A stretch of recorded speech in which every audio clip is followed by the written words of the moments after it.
Welcome back to another episode of the Red Pill Cartel. I have an awesome guest today. I'm so thankful she made it, even though she's a little bit under the weather. But she is quite a phenom in this world right now.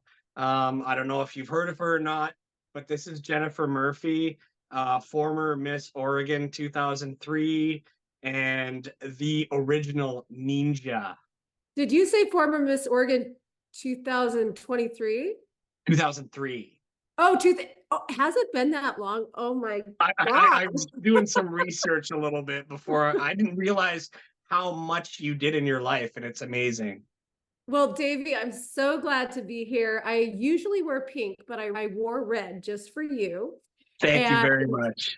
I'm so happy to be here. But I want to start by saying congratulations to your brother, to Wally and Ursula.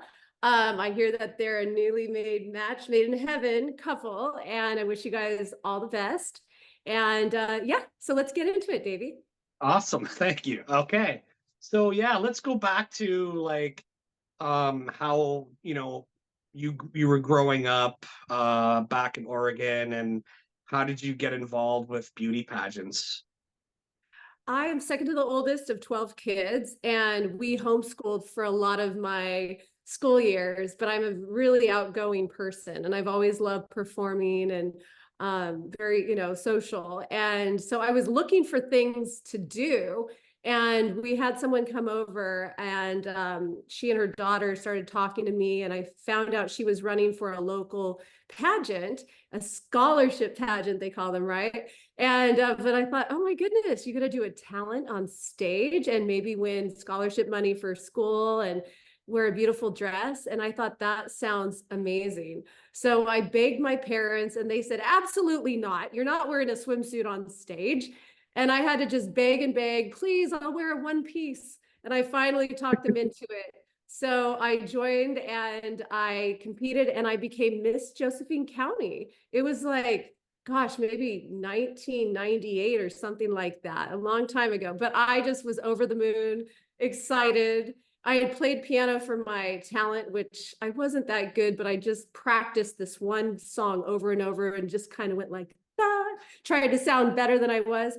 And then when I went to compete at Miss Oregon that year, I didn't know what I was doing. I thought, I want to sing and dance and do like a Broadway show, which I went for it in front of a couple thousand people, had no practice, no training. And I'm sure I was terrible. I did not even make top 10, but for me, at least I gave it a shot. And that kind of got me interested. And I thought, you know what? I want to become Miss Oregon one day, no matter what it takes, which And it, you were always a go girl then. I've always been a go girl ever since I was really little, and maybe, I needed to be since I'm second to the oldest, and I always had a baby on my hip, helping my mom. But yeah, my dad is a wonderful, incredible guy, entrepreneur, and he got me a tool belt, and I go to work with him sometimes, and I wanted to be an electrician like him. But I learned a lot of work ethic from my dad and just seeing my mom and everything she did to, raise a family that big.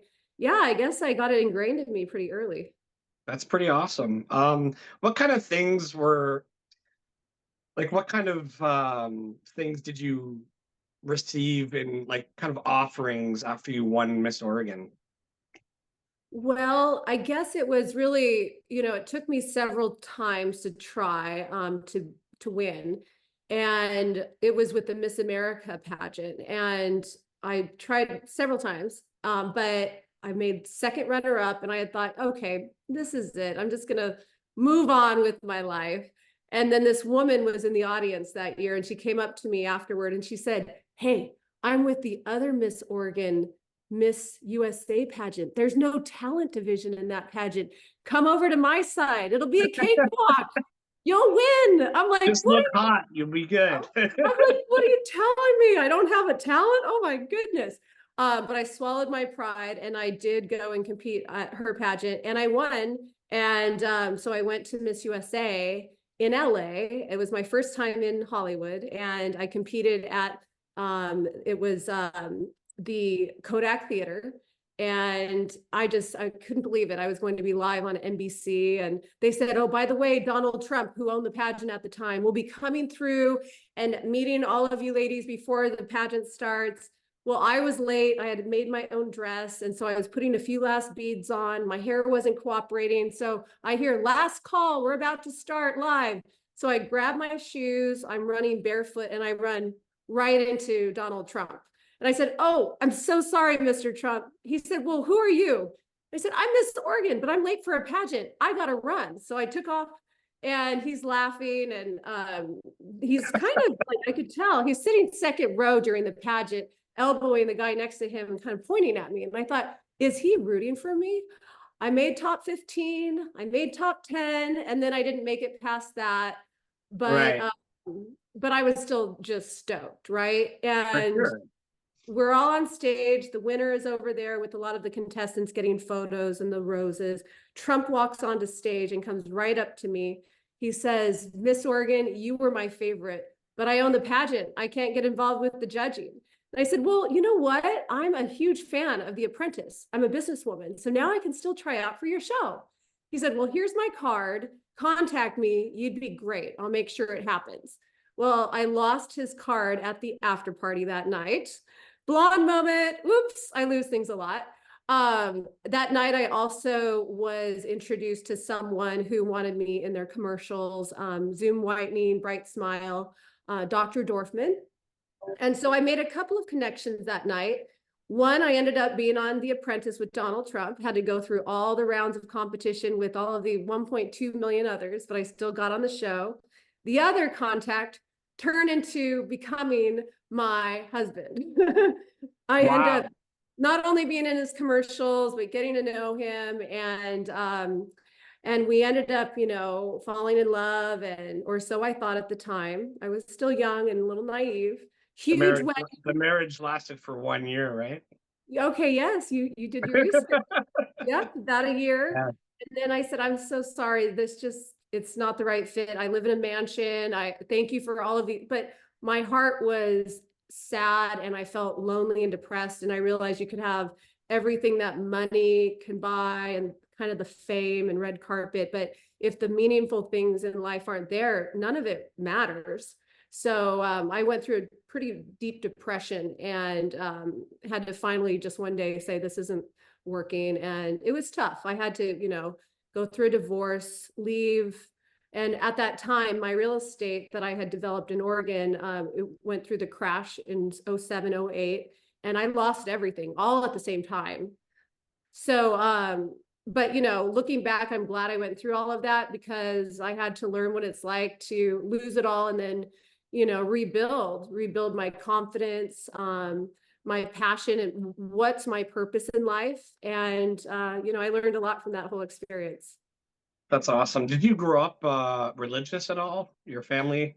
Yes, I grew up very Catholic, very conservative, which, today I still appreciate the Catholic and Christian morals and values and all of that. And just kind of I think the biggest thing though is I met Mother Teresa when I was a little girl. I was about 7 years old.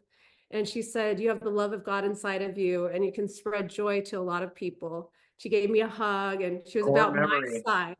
Core Yeah, memory. memory. And I would always watch her and see what she and the Sisters of Charity would do for the poorest of the poor. But, my dad, he has a very big heart, and he would teach us the importance of being kind. And, he took me once to, I was still pretty young, and it was one of his electrical customers, and he said, Jenny, I want you to meet his daughter. She's in a coma, but she can still hear you. And he had me talk to her and hold her hand, and just little things like that I'm so thankful for that. So I think that religion, everybody has their different view on it, but whatever gives your heart what it needs and connects you with a higher purpose or God or the universe, and that can morph and change over time. Absolutely, yeah. Yeah. What about you? I didn't grow up religious, but I did go through a period where I really studied Christianity like deeply. and other religions as well, like Hinduism, Buddhism, all that stuff. But I came out of it like you took the good things out of it, not Yeah. and got rid of the complications of religion and just kind of realized that, yeah, I do have faith. I don't have to subscribe to any religion in order to, or put a label on myself in order to be who I am. You know what I'm saying? Right. Well, and if we just look around, I mean, there's a lot of pain and suffering in the world, but when you look at nature, for example, and what it takes for a flower to blossom, or just all of the beauty and just the science and things, there has to be a higher purpose. It can't just be on accident. I don't believe, Yeah, there's there's a any way. lot of stuff like when you look at everything within nature, the veins, the Fibonacci sequence is in there. It's in everything. It's in us. It's in plant life. It's in animals. Everything organic, even rock structures. So like, there's no way that this universe or planet was created by accident. You know, Right. We're there's all a connected. very yeah, there's a lot of proof for creationism, and a lot of people don't want to believe that, but you know, that's just like complications and semantics, right? So, Right. but yeah, I believe that we're all like cut from the same cloth, and we should treat each other how we want to be treated. It's not that hard, really. Right. Absolutely. Well, let's talk about The Apprentice. What was it like being on that show? Because I used to watch it, but I guess I don't know. I might have seen you back in the day, but it didn't click, you know. Do you remember the episode where Trump fired four people at the same time in the boardroom? It was like a massive firing. Yeah, I think I saw that. Yeah. So that was me and three other guys. So Okay. it was four of us. And You're I good. was, You're good. You're good. all of you, you're fired. Oh my goodness. But I loved being on the show. It was intense. It was a lot of work, but they pick a lot of A-type personalities, and we were all there to win it. You forget the cameras are running, you just have this goal, and they have very limited time crunches for you to finish the tasks and very slim resources, a lot of rules, and it was really, really tough and exciting at the same time. But the way that they create this framework, Mark Burnett is brilliant, and a lot of drama naturally happens, and they would give us really savvy projects to pull off, and it just ended up making for great TV versus a lot of the reality shows. It's really spoon fed, and it's not really reality. It's kind of scripted reality. Yeah, So most reality television I cannot get into. Like I never got into Big Brother or Survive or anything like that. sorry, my nose is a little runny. I'm trying to look That's for okay. tissue.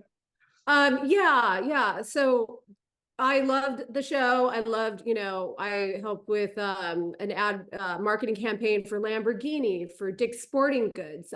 We created marketing campaigns for Dairy Queen, and I was always just right in the mix, creating a jingle, creating kind of like that main message. And so I was really proud of the work I did. But the other contestants, I mean, we were all ruthless towards each other. You get in the boardroom and we were fighting for our lives. So, I felt like I was getting thrown under the bus left and right.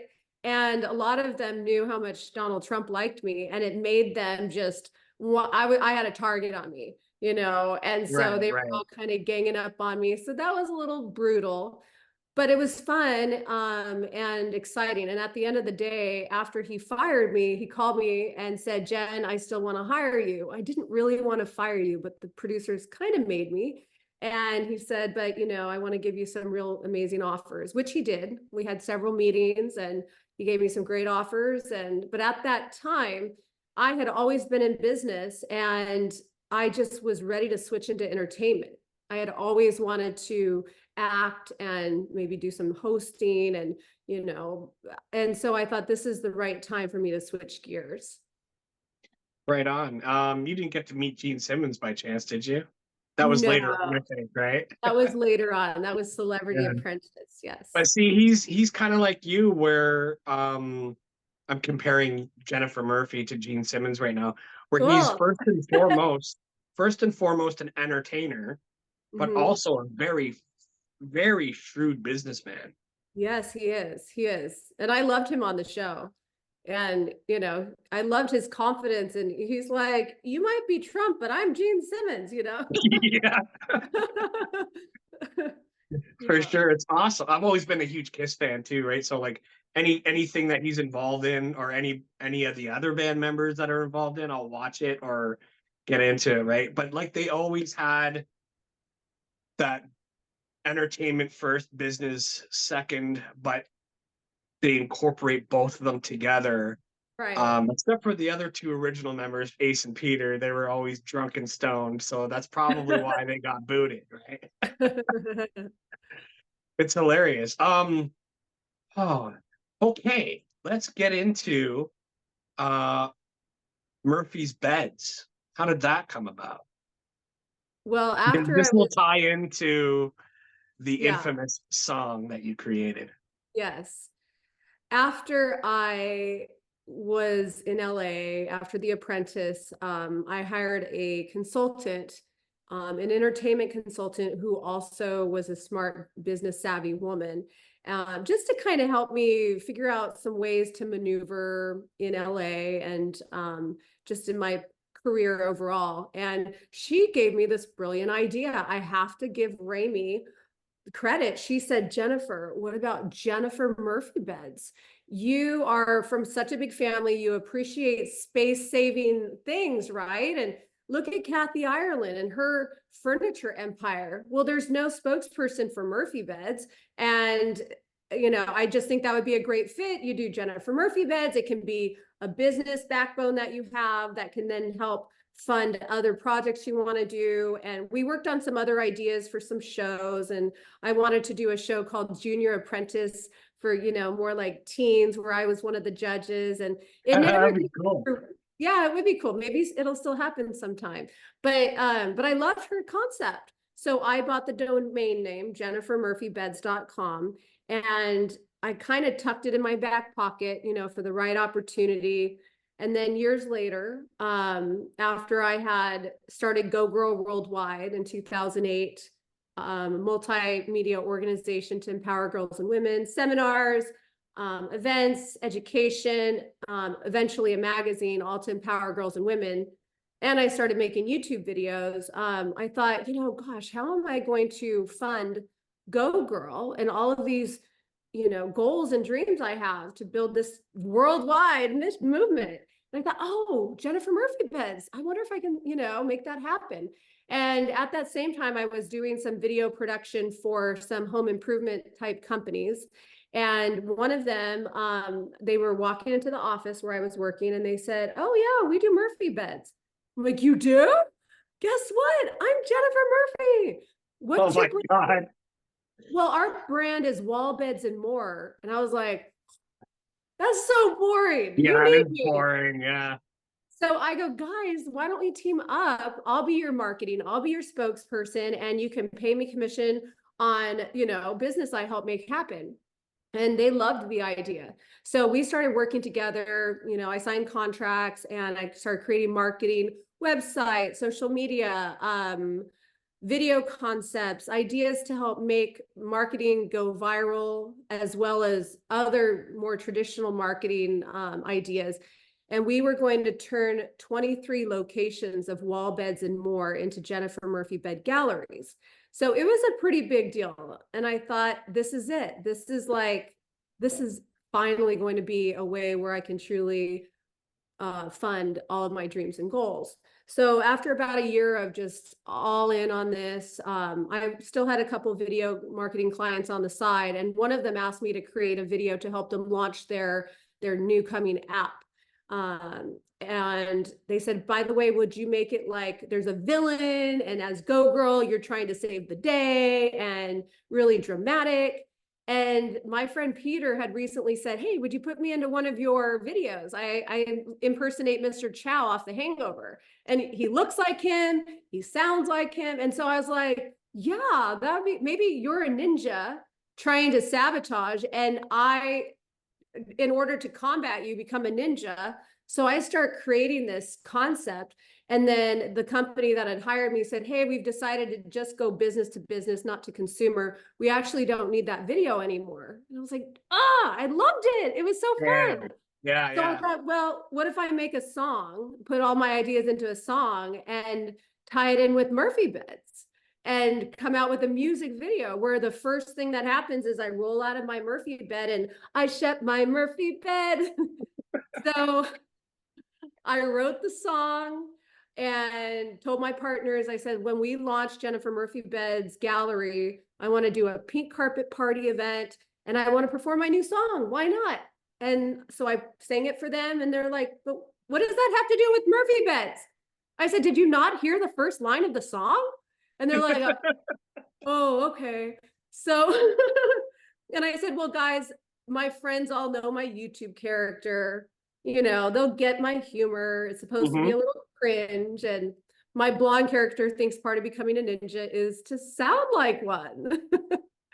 And you, it's so funny to me because like I heard about the song on I think it was a Sam Tripoli podcast. And then I went to go look at it on TikTok and I saw Bobby Lee's video. And Bobby Lee was like, this is like the most racist shit I've ever seen in my life. Right? Like, stop playing the song. But I couldn't stop laughing, and then I downloaded the song on Spotify, and I couldn't stop singing it. And I was playing it for my coworkers, and we all sing it together. It's so funny. And when I was growing up, I had a friend who he made this stupid little home video, and he was like, "I'm so fast like Neenja," right? So it like instantly clicked with me because I thought it Yeah, was just hilarious. How much I'm glad backlash you did you like get on that? well, it's gone crazy at this point. I Did mean, you at did you have to get any kind of like lawyers involved or anything like that? well, the way it went down was I perform it that night at my Murphy bed party, and a lot of my friends are there. And one of my friends brought her neighbor who was brand new from China, who didn't know English yet Is and that did the their Asian whole, woman in the video? yes. The So infamous Asian woman in the video, yeah, just who doesn't look impressed whatsoever. a case of Murphy's Law took place where I have lots of people of all nationalities and quite a few Asians were there that night, believe it or not, but they were on this side of the camera. And she happens to be standing right here in front. And I'm thinking, I don't know her. She doesn't know me. She doesn't know my YouTube channel, but I want to make sure she feels included, right? And Right. so I thought, I'm just going to go all in. It was my first time performing my song in front of an audience. And so I just went for it. And, you know, I didn't realize, I guess I went chop, chop, chop, chow down right to her. She's like, oh, um, and I ended up uploading the video to my YouTube channel, although I had made the song for a music video, which does help put it into context more. Right, But right. I just wanted to test the waters. I was excited about my song. I thought it was pretty good. And I just wanted to see if my fans liked it. And for a couple of months, it was a bit of a sleeper. I got great, oh, it's so great, you know, we love it. At the same time, our Murphy Bed marketing campaigns were doing really well. And every week I'd go to the office and my partners were like, Jen, here's your checks. And it was just incredible. The best paydays I had made in as long as I can remember. So I was like, I've done it. This is it. Yay. And then one day my phone starts going off. My emails start, you know, I'm thinking, uh-oh, what's going on? The phone's ringing. The guys call me. They go, get in here now. I walk into the office and the two Uh-oh. of them, they're like, what have you done? What have you done? Oh no. That's when I found out that Angry Asian Man, a guy on Reddit, made a blog, a post, a headline, you know, white, privileged, blonde, racist, Asian hater, sings song in front of, and it just, everybody jumped on the bandwagon. And so many people just, you know, started blindly sending emails and making threats without really even looking into who I am or even listening to the song. Oh, Just for reading. sure. That's what people do. They just like they love to take anything that they can take away from somebody and bash the shit out of them, you know? Yeah. So I got it. I got it good. And my partner said, you need to sign this apology letter. You need to also promise you'll never make a funny video ever again. You're our Kathy Ireland. And I said, no, I'm not. I'm Jennifer Murphy. And that funny videos and comedy is part of who I am. And I can't make that promise. And they said, you're about to make a lot of money. You already are. And I said, it's not worth it. I can't sell my soul. And so I had to walk away, and it was pretty tough. And at the same time, I lost my other marketing clients, and people I had done videos for in the past called Wow. me up and said, we love you, Jen, but can you please take anything that you're in down, because we're starting to get attacked and bad Yelp reviews or whatever it was. And so it was devastating, and I didn't know how I was going to pay my rent or make money. Did And you just to did you feel like pretty down and depressed after that? Because I probably would have. That's a huge mental and spiritual attack on you. It was really tough. One of the hardest things I've ever gone through. And um yeah, I really didn't know what to do. I was heartbroken and cried for days. And finally, whenever I need to kind of reboot, I go to Oregon where I was raised and spend some time with my family. So that's what I did. And I got up there, and some of my siblings said, let's go rafting on the Rogue River. We're from Rogue River, Oregon. And I said, that sounds great. So we went rafting. I didn't wear a life jacket. I was stupid. I forgot how strong the Rogue River is. And I lost my raft, and I lost the group up ahead. And I ended up just in a swimsuit going down the Rogue River for quite a stretch. And every time I started approaching the rapids, it was so scary. And I hit the rocks, and I'm crying, screaming, looking around, and just blackberry bushes and trees down to the water's edge. And I realized, unless I conserve my energy, I'll probably die. Wow. And I thought, okay, let me see if I just like limber up and keep my head above water and go with the flow over the rapids when the rocks come, keep my feet in front of me. Maybe that's the best, because I thought, please God, I don't want to die. Like, I have so much more I want to do in life. And I went down for about half an hour until my sisters, I was like on my last straw of energy, and they were waiting on the side near this Gold Hill Bridge, and they swim over with their raft and pull me up right as I'm like going down a whirlpool. I'm like, just there, help.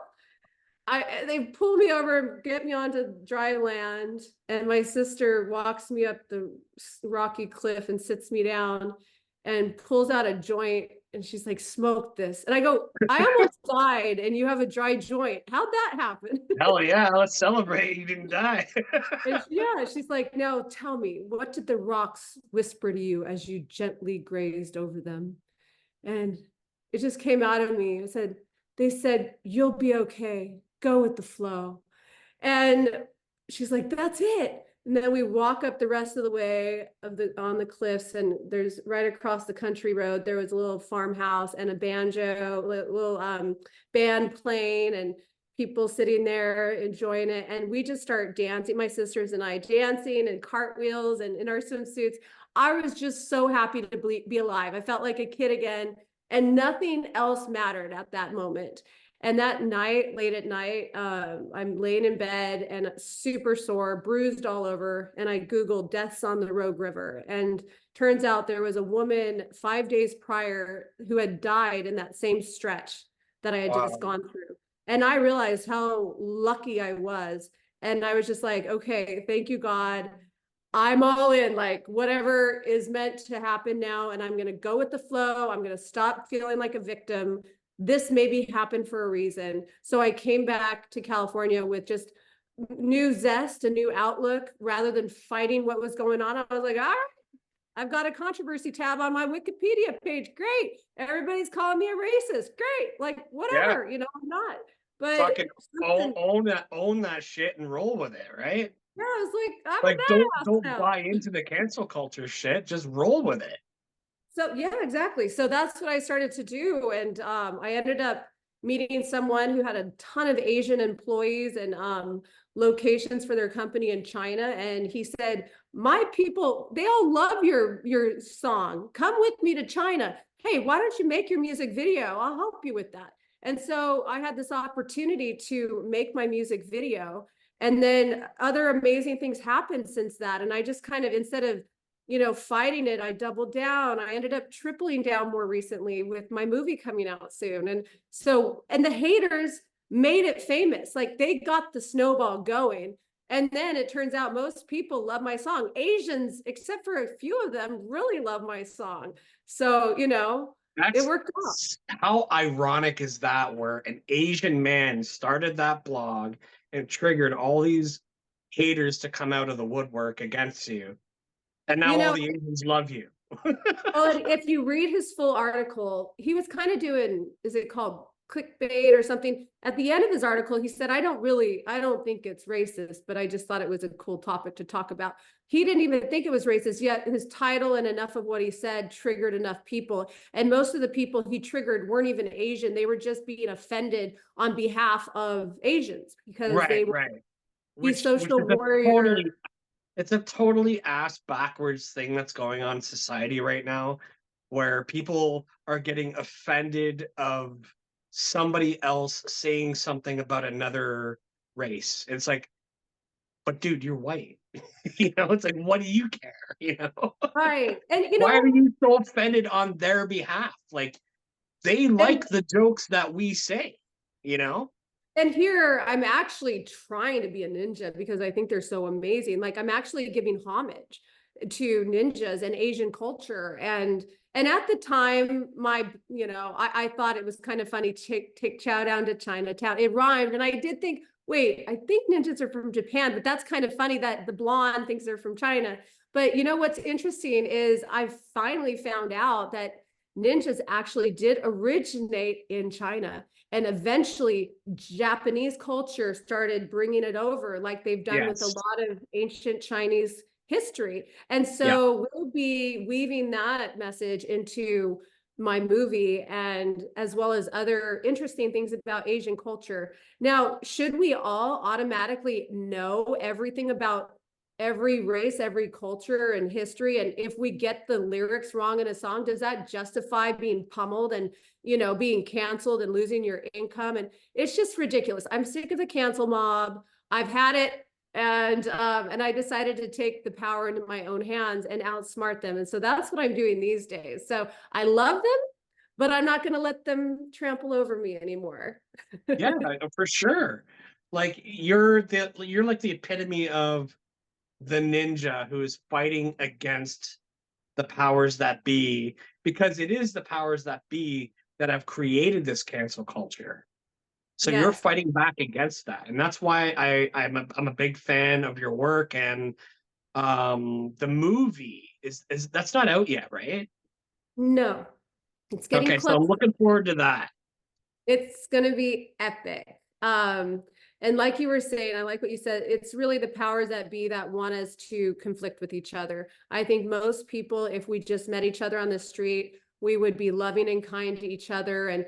But the higher powers don't want the majority of people to have too much power. And the way to do that is to create conflict, to create these lies and false narratives to where we all do kind of fight with each other and we think it's left versus right, it's white or black, and there's so much more that we all have in common. And we should celebrate freedom of speech, and it's okay if we disagree. Let's agree to disagree. But And yeah, it's my it's also it's also okay if you fuck up once in a while, right? yeah, we all Like, do. yeah. We all fuck up sometimes. So it's like, okay, if you thought I did something wrong, sorry you thought it was wrong. I don't think it was wrong. Or maybe it was wrong a little. I didn't know it yet, but can you just allow us all to move on? And yeah, when was the last time you did something wrong? Just look in the mirror a little bit. So I agree. And it's interesting how people so quickly want to judge a book by its cover and jump to conclusions. The Chinese girl that was in the audience that night, I would say 1 out of 5 comments I get on my YouTube, which I get hundreds of comments a day. I get thousands of views every hour still on the song. That's It's hilarious. amazing. But most people are like, what was the Asian woman thinking? Oh, that Chinese girl must hate her. Oh, she must want to chop her down. Well, in reality, she was just shy that night, didn't know anyone, didn't know what was going on. She ended up becoming a good friend of mine and came to some of my Go Girl empowerment events and pink carpet parties. And when she found out I had done pageants, she ended up getting involved in pageants and has won a couple pageants. I've seen her totally blossom. She got back into dance classes and winning competitions, and her English is really great now. And she's always wanted to be an actress. And so now she has her first opportunity to act in a role in my film. So it's completely the opposite of, Cool. right? Isn't that neat? So Everybody's perception of what you've done is like totally ass backwards. It's amazing. So I'm so excited for her and I to go on shows together. Maybe another time in the future she can be here with me on your show, because it's so fun to hear from her mouth like what she thinks, and it's been a gift in her life. At first she was a little nervous. She's like, she was having a lot of people attack her if she said anything positive about me, or if they saw a selfie of she and I having lunch. And finally I said, Fiona, you'll never please everyone, and if you try and you live your life trying, you'll never be happy. Just, and you're gonna, if you're doing something right in life, you're gonna have some haters. So she now is just strong and ready for it. And so I'm excited to do appearances with her and to just talk about how most people actually are much more loving to each other than the higher bees want to accept, you know. 100%. Like anybody that you see on the street, like anybody could in the wrong mindset that be walking by them and go, look at this guy, right? But then it's like if you actually go up to them and have a conversation with them, you're gonna be surprised at how much you have in common, like you said.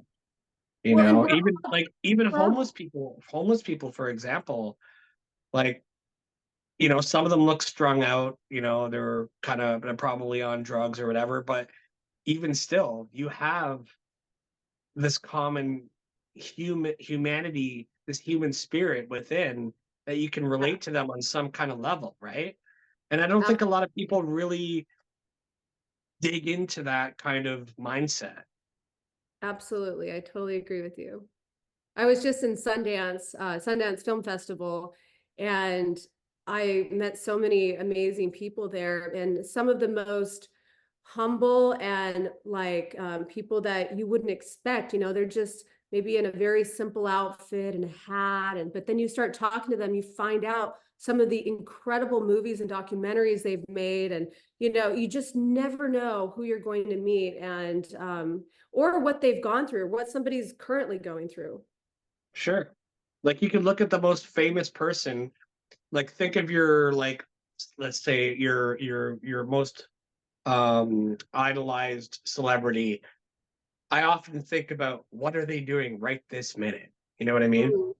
And they could Yeah. be going through like the worst depression. One of my favorite singers of all time, he was the frontman for a band called Faith No More. You're my age. So do you know Faith No More? No. Okay, so they're from California, but they were pretty huge in like the early 90s, mid 90s kind of thing. But lately, the singer, which is Mike Patton, that's his name. Um, I idolized him growing up when I was like, you know, 14 up to like 19, 20, right? I got to meet him a couple times. He was an awesome guy. But then I saw this statement where they had to cancel the tour because he was going through some mental issues. And I'm like, holy shit, really?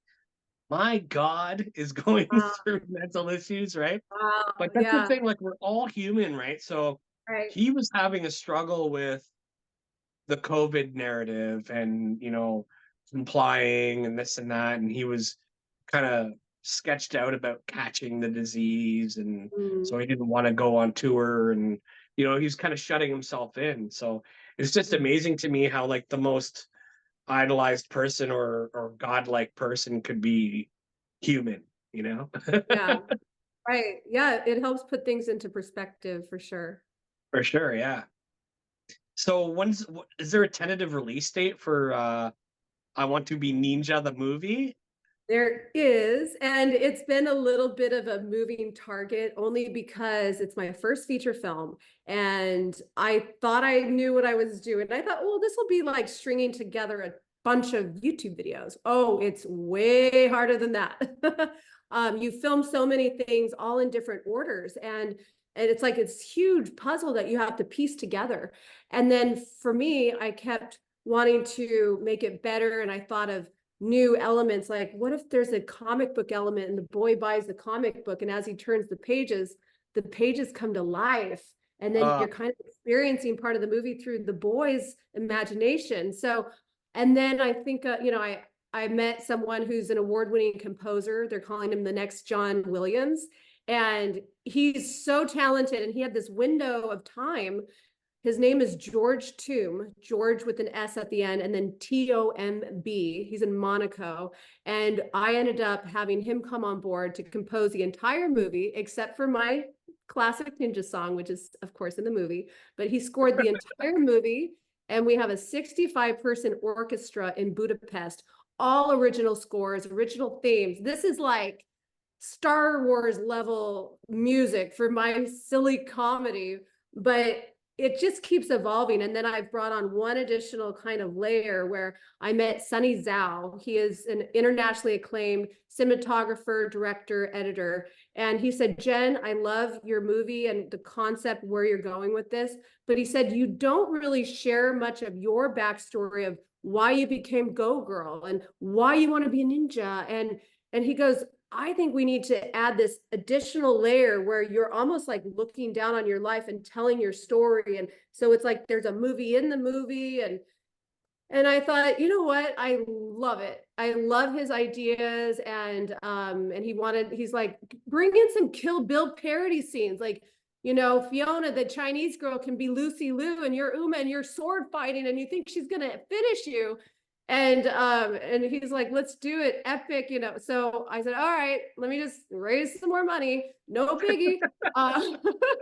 But I decided, you know what, once this movie is out, it's out forever, and my goal is that for it to be the first of an ongoing franchise.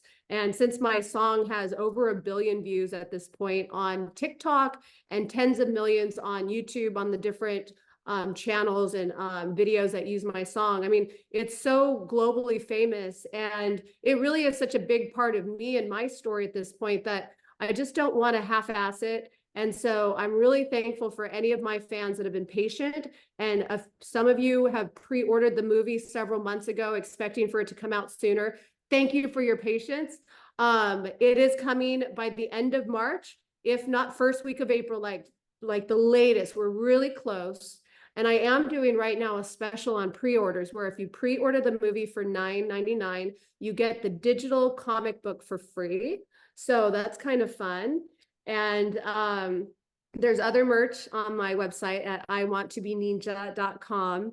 A lot of people are getting ready to have watch parties. So you can buy either Team Go Girl or Team Chow t-shirts and hats and, merch or a movie poster. Of course, you need to be Team Go Girl. Otherwise, I'm going to come ninja chop you down. But some people are like, I'm Team Chow. So that's fun. I mean, I think it's going to be, it's got a good male female merch kind of thing. Like the males will buy the Team Chow probably.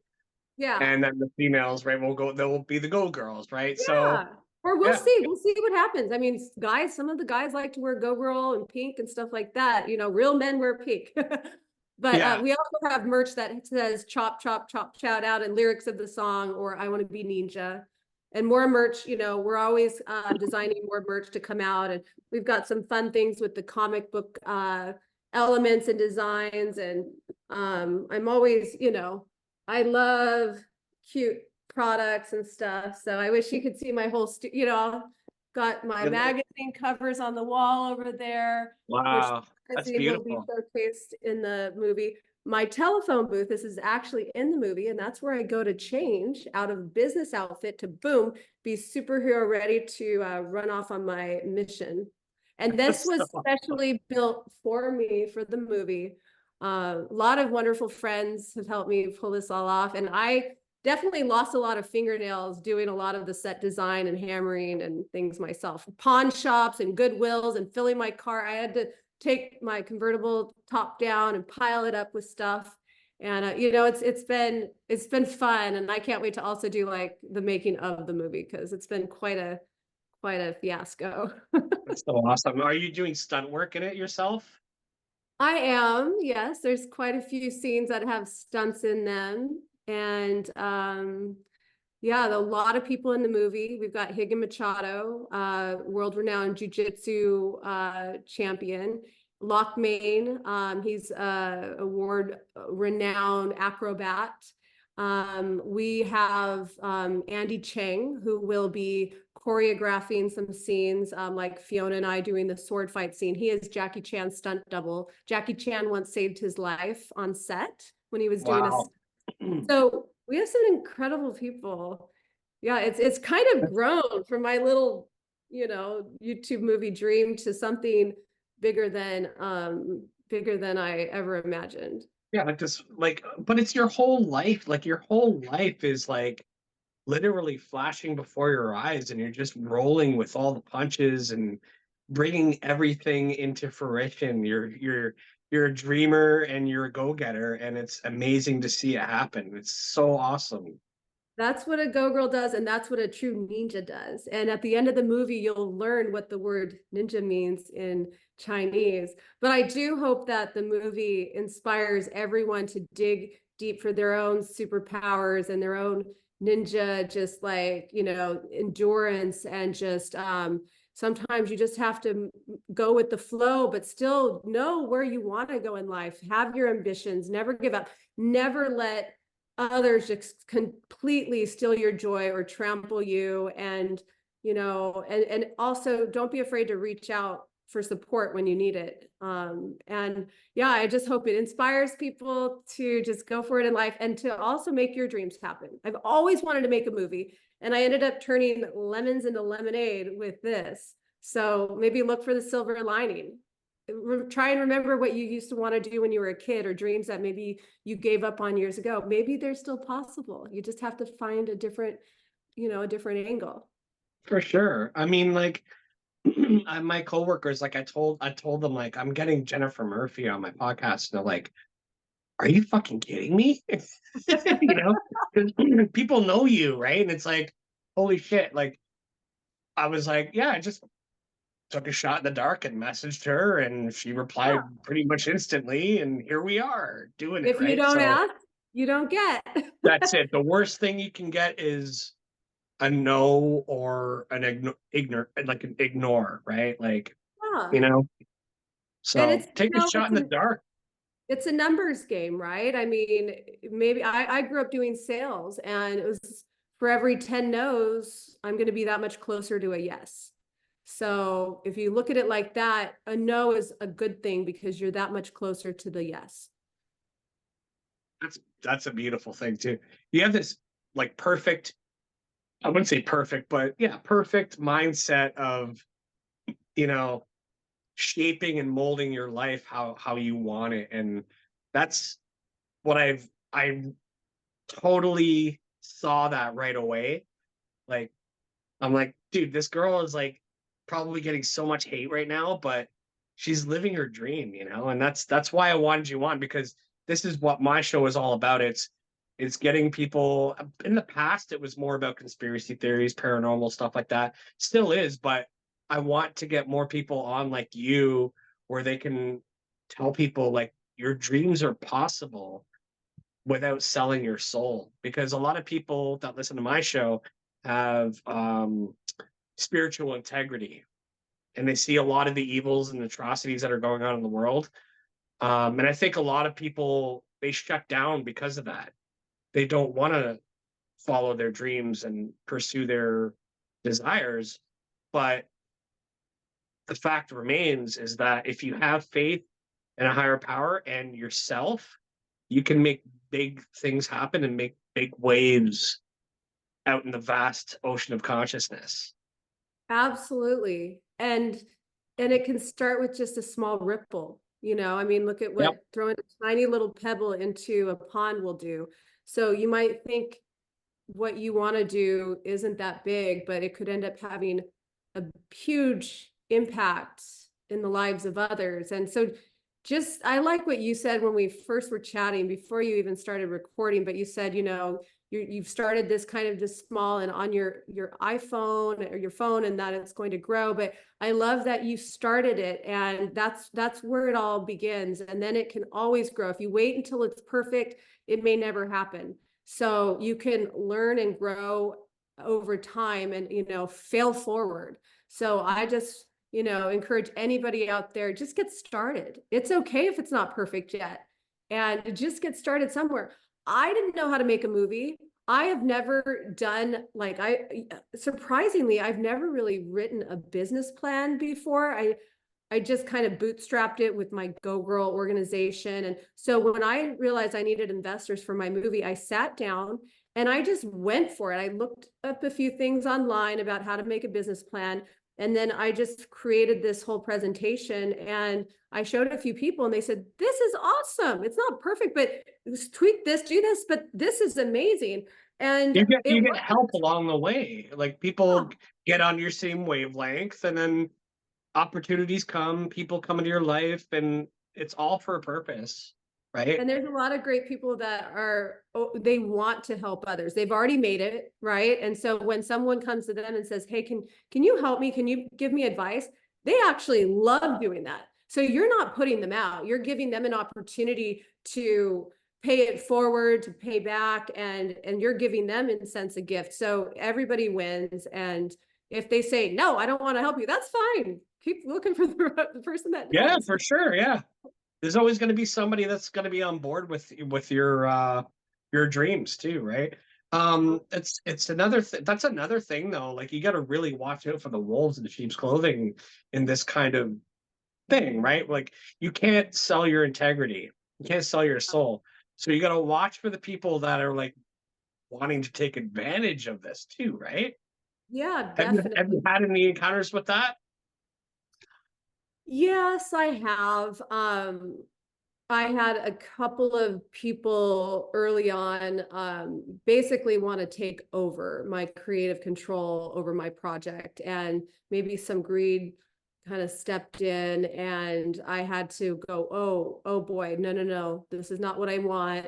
And this is my baby, my dream, my vision. And this is so much more than about money and profit. It's keeping it true to what it is. And this is my story. I don't want outside influence to completely turn it into what it was never meant to be. And it took some guts on my part and some, you know, figuring out, okay, who do I bring in to kind of replace these guys? And it wasn't easy. And I'm glad I righted the ship early enough on to where I was able to remain in creative control. So, you know, I never want to give up that creative control again. I don't mind giving up equity and bring, you know, I want to share anything I make. I want to share with others that bring something to the table. But I realize that I do need to be a little more cautious and just kind of vet people a little bit more. And my dad once told me, don't just automatically trust everyone. Trust is earned over time. Mhm, mhm. So that's something that, you know, I'm trying to get a little better at, but still keeping just a loving heart and excited and looking for the best in people, but also to know just one step at a time. For sure. Um, do you have any plans for the future after the movie is released? A little vacation would be nice. I keep telling my family, I love you guys. I'm sorry I've been so MIA. I just got to get this movie done. And then, but since I have so many siblings, I thought if I go and put on a movie premiere in all of the cities, all of the towns where they all live, all over, that would be kind of a fun tour, right? The Murphy family movie tour. And then that way I can catch up with all of them while I'm still, you know, getting the movie out there and making some appearances. So I thought that would be fun. And I'll start, I've already I have a concept for the second part of the movie. I want this to at least be a trilogy. I want to do video game. Really? Yes. Oh, And dude, then I'll play the video game. I'm a huge gamer. I'm totally buying that right away. okay, cool. Yeah, I want to team up with an actual, like a real video game company and do some awesome video game stuff. I want to do cartoons. I want to come out with little action figures, and then in the movie you'll learn about the unicorn troop. Unicorn, these little unicorns that have unicorn powers. They team up kind of like the Care Bears did to save the day. And so they're toys that are in the movie that Go Girl and Chow, you'll learn they both own one of these. And so I have a whole thing I want to do for kids with the unicorn troop. And so all of the, I have, usually it's nearby my vision board. It's just packed full of things. So yeah, plenty of things I want to do, but definitely give myself a little bit of a break, maybe like a small, like 3-4 day vacation somewhere tropical. But for me, I love what I'm doing. So if I take too much time off, I get a little antsy. Right, and you could kind of get a little bit lackadaisical if you take too much time off too, right? It's gonna like set you back a little bit. Did you catch any good films at the Sundance film? It was a Sundance, right? Sundance, yes. Yeah, Uh, dude. What was worth mentioning in that you saw? I actually didn't watch any movies while I was there. I more went to a lot of all of the networking events. I was there more to meet people in the industry, meet other Okay. filmmakers, meet potential investors, and to learn. So I went to a lot of different events where they have panels and a lot of roundtable discussions. And I did see quite a few trailers and teasers and met a lot of amazing filmmakers that now I'm looking forward to seeing those movies. Right. Um, so what movies are you looking forward to that you with the people that you met and Sorry.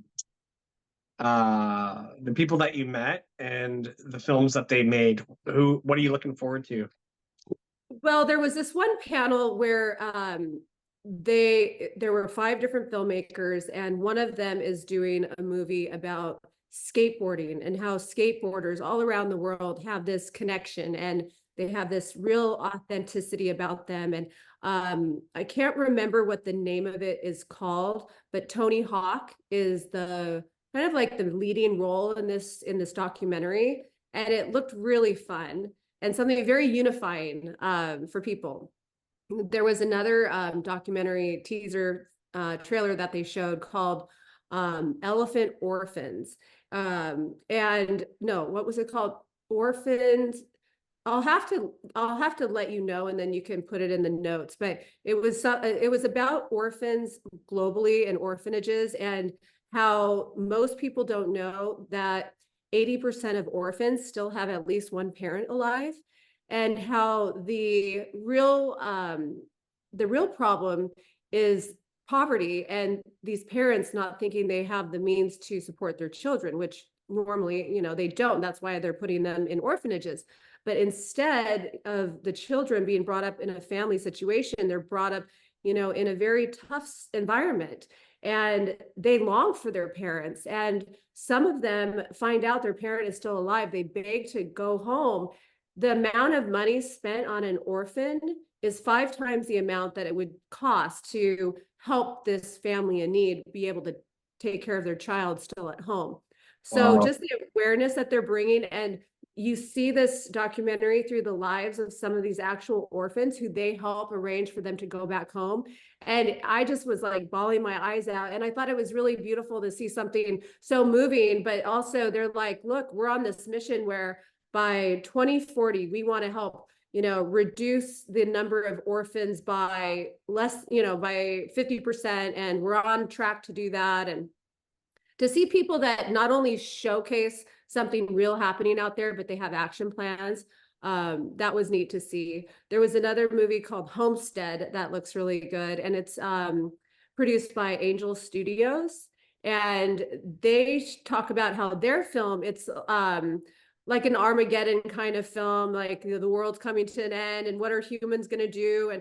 But they show that although it's very important for the men and their guns and these fighters to be looking out, really the strongest force that comes together in this movie to help humanity survive are the women and their loving and nurturing hearts, and how they bond together and create this system of sharing and taking care of each other. And so I really like the message that they had. So I'm excited to see some of these films that have a heart to them and positive messages. For sure, yeah. Do you consider yourself a feminist at all? I don't really like to use the word feminist because I think Okay, different cool. people have different meanings in their mind for that word. I love the empowerment of women, but I also love our amazing men, strong men, good men. And I don't think that women need to put men down in order to empower women. Right. My Go Girl Worldwide brand is all about celebrating empowered women and embracing our wonderful go guys. I always make sure to have some articles in my magazines about great men, and at my seminars, for every 4 or 5 women, I have a guy. I keep the ratio there, but Sure. Yeah. because it's go girl. But no, Because like true feminism is very toxic. the Barbie movie, they had a lot of amazing set designs and really cool things, but they really made the guys look pretty dumb. And I Dumb think and gay. they went a little far. Like, oh, now that men have the power, all they're going to do all day is drink beer. Like, come Right. on, you have Right. more. So I think they were kind of making a point by going to the extreme, but it was a bit much. In my movie, you're not going to see me, putting men down. Yes, the villain happens to be a guy, but I have great guys in my movie, and I have 6 brothers. I love them, and my dad, as I've mentioned, he's like my hero. So yeah, I do think that there are a lot of statistics that still need to be, most funding tends to go to men founded organizations and companies, and female filmmakers tend to get less funding. But part of it is because they ask for less. So I think it's a lot of it is women stepping into their shoes and, understanding what they're capable of and learning more about business and learning about what it takes to be a top performer and what investors are looking for. And so, yes, some certain things still need to change over time. But I think instead of complaining about what the guys get, why don't we talk about what we're doing and why it, deserves that funding, or why do I deserve to be a top leader in my company? And yeah. No, I totally agree. I mean, because like I've delved into like the really dark recesses of extremism on all kinds of ideals, and I see people's perspectives, right? And like there's people out there like there was this guy, I'm not going to mention his name, but he would go on Omegle and he would get a random video chat with somebody, and if it was like a female, he would be like, feminism is a cancer, right? And right away, the the female would react like, oh my god, right? And then she's like, what do you mean feminism is a cancer? And he would just go off on her in this extreme sort of way where it's like demeaning her because she is a feminist. I don't think that's the proper way of getting through to people. No. That was his way of doing it, but at the same time it made me more aware of just how extreme ideals can become, because it can be very dangerous. Even fundamentalist religious people, they could get so roped into being like a sort of terrorist or whatever, right? So I think we have to really be careful with our ideals and kind of balance everything at the same time, right? So, but what you're Right. doing, I think what you're doing is on point. So, like that's why I asked you, because I knew that you weren't, but I wanted your feedback on that.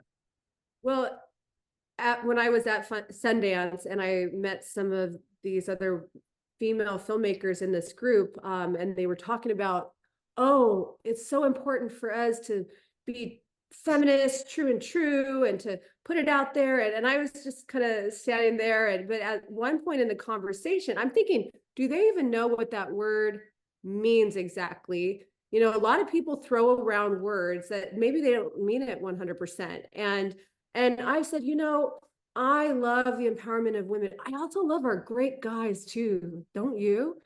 Oh yeah, of course. And I said, you know, and I think it's important that when we're having conversations about, you know, women being empowered or, you know, feminism or, you know, really, let's not forget. I mean, do you like all the heavy lifting at home, and do you want to be the person protecting your children? If somebody, I go, men have certain strengths and qualities, and women have certain strengths and qualities, and I'd love to feature men in my magazine and in my organization, and you know, so I think it's important we are balanced with this, and they all were agreeing with me, and so I think part of it is just vocabulary and yeah, some people would like to just, you know, be waving this flag. So like, but they don't even know exactly what they're saying. So I think we're pretty much saying the same thing though, Davey. Yeah, it's pretty, you're on the same wave, you know. That's why I call myself Davy Wavy, because it goes back to my ex. I helped raise her autistic child, and he always called me Davy Wavy. But I also took it to a spiritual level where it's like a frequency and a wavelength, right? So I scope out the people that I know I'm gonna have a great conversation with, because I could tell through my intuition. People would call it the Holy Spirit, you know. I knew that you would be a shoe-in for this show, so I thank you so much for coming on, and I think we'll It's wrap it been up my here. honor. Yeah, But I it's have to ask awesome. you, do you have a Davy Wavy kind of move or dance? I don't. That should be maybe you like can something that maybe you people could think create one for me, about. Okay. like a ninja Davy Wavy move. Ninja Um, Davy Wavy move. Okay. I'll think about it. um, where can my cartel, my audience, find you? I would love for you guys to subscribe to my YouTube channel. I will be posting more fun videos there ongoing really soon. So Jennifer Murphy Go Girl on YouTube. And it's the same handle for any of my social media. So for Instagram or Facebook or TikTok, Jennifer Murphy Go Girl. And yeah, and then the movie website, as I mentioned, is iwanttobeeninja.com. You can spell it Neenja or the regular way. And yeah, I think that's if you want to send me an email with any ideas or suggestions you might have, it's gogirlceo@gmail.com. And I'll probably think of something else right after we finish our Well, interview. you also have jennifermurphy.com, which is like a conglomerate of everything, right? Yeah, jennifermurphy.com. You can check that out. Yeah. For the ladies listening, or the guys, you can go to gogirlmgz.com for my digital magazine, which is free for readers. And yeah, I have a gazillion websites. I even own poopandsmile.com. Stands for Power of One Person to Share a Smile, in which I become the superhero of spreading smiles. And I run around with smiley face stickers and balloons. You've been poop, now smile. So I made that video years ago. It's like a little mini movie. So I bought the domain name. I love domain names. Proud That's owner of awesome. that. Jennifer, thank you so much for coming on, for your time. It's been a Thanks for pleasure and having an me. honor. I love your You energy, Davy Wavy, and you're a wonderful guy. So glad we connected. Please stay in touch. And here's to your show just becoming globally famous. And I know you'll never forget me because I'm Neenja. we are ninja. Who doesn't want to be a ninja? Who, if they don't want to be a ninja, they're missing the boat. Exactly.